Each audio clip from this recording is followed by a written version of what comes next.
Hi guys, it's Andrea. In my video, my story with Crohn's and how I became vegan, I described how veganism allowed me to stay on a drug-free remission. It's almost been 2 years now since I've been vegan. It's really the healthiest thing that we can do for ourselves, for the animals, and for this planet. I took baby steps to get there, and I was never hard on myself. I never felt deprived. In fact, it actually opened me up to a whole lot of different foods. I was stuck in that whole meat, cheese, bread, repeat cycle. It was actually kind of boring compared to now. Now I feel so light, energetic. Stomach aches, they're a thing of the past. Those foods make you feel heavy and bloated. Somebody said this, which I thought was quite funny. You know you're vegan when it takes you longer to piss than to shit. Ain't that the truth? There's a reason why the standard American diet is abbreviated as SAD, because that's exactly what it is. It's sad. It's sad for the animals who suffer and die a lot of the times in vain. It's sad for the people who are misinformed and they end up with stroke or heart failure or clogged arteries, and they think all this time that they're doing something healthy for themselves. After all, you need to get that protein in there, and we all know there's no other source of protein on this planet except for dead animals. How are gorillas alive, by the way? I always wondered that. I have worked many years in the food industry, and I will never forget when I was working at Chili's. This group of teenagers come in and they order 4 plates of chicken fingers, burgers, all this heavy meat filled stuff, and they take one bite and they get up and they leave.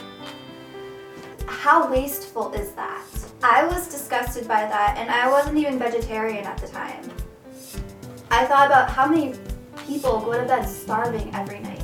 We can't serve it to somebody else, we have to throw it away. They didn't even realize that this once belonged to a body of a living creature.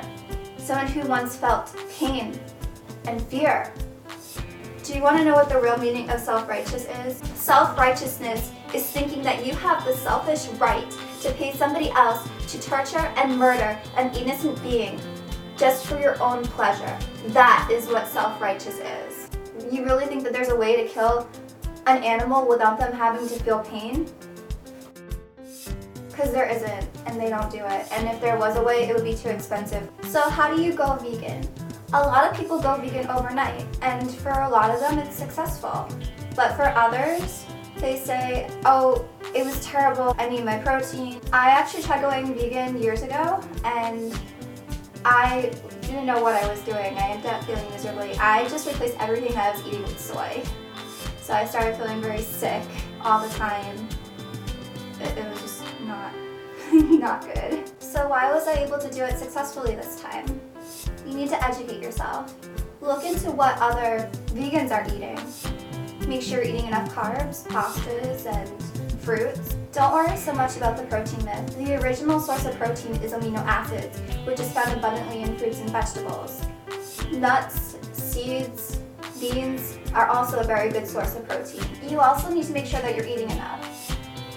There is no counting calories on this lifestyle. That being said, veganism can help you to lose weight and stay in shape, but that doesn't mean that there are no chubby vegans. You can absolutely gain weight on a vegan diet, like you can gain weight on any other diet. If you're not exercising and your diet consists mainly of bread, potato chips, Oreo cookies, soda, yes, those are all vegan, but they're not healthy. Which brings me to this. Just because it's vegan does not mean it's healthy. If you care about your health, then stay away from ingredients like hydrogenated oils, MSG. I'm going to be making a future video about this. As I mentioned earlier, I took baby steps to becoming vegan.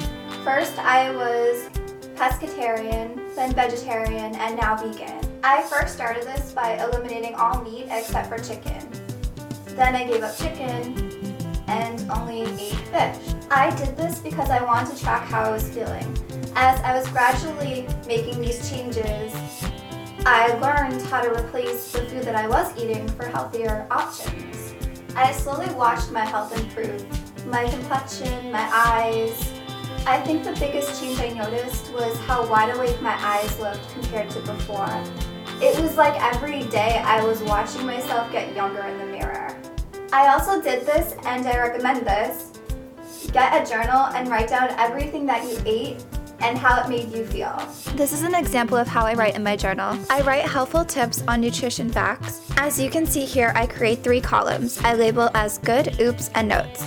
The good section is where I write down everything that is vegan. In the oops section, I write down something I may have eaten by mistake. I also use the oops section to write down vegan foods that I'm staying away from, like foods with added flavors. Again, I'll be making a future video on why certain ingredients can be harmful. The notes section is where I write down the date and how I was feeling that day. Everything we eat contributes to our health and what's going on within our bodies. I find writing in a journal to be a helpful and fun way to set goals for myself. Alright guys, I hope you found this video helpful. Good luck on your vegan journey. If you have any questions, just ask down below. Till next time, bye!